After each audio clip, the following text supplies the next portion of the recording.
В России стартовали выборы в Государственную Думу. Один из первых в Коми отдал свой голос глава республики Владимир Уйба. Он проголосовал на 57-м участке в торгово-экономическом колледже. Сегодня первый день голосования.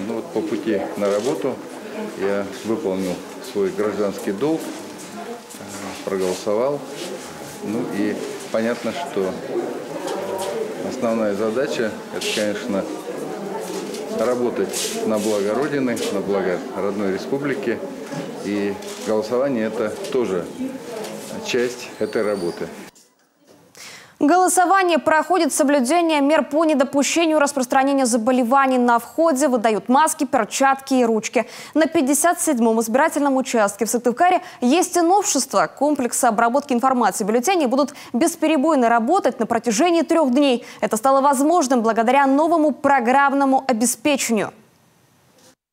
Первые выборы, на которых именно 3 дня будут работать КАИБы.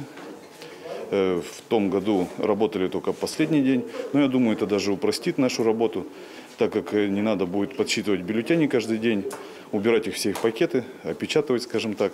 Все будет находиться в помещении, в КАИБах, опечатанное, и, соответственно, подсчет голосов будет произведен автоматически данными машинами.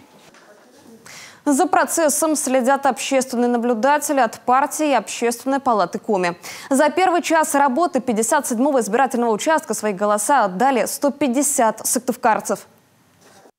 Лучше сразу, потом просто выходные впереди. Хочется и с семьей побыть, и съездить за грибочками и так далее. Сейчас проголосовал, пойду спокойно поработаю. Просто по дороге шла, и поэтому сразу решила, чтобы не затягивать. А я всегда ранний человек, всегда первый прихожу, почти. А зачем там 3-й день ждать, когда можно в первый день проголосовать?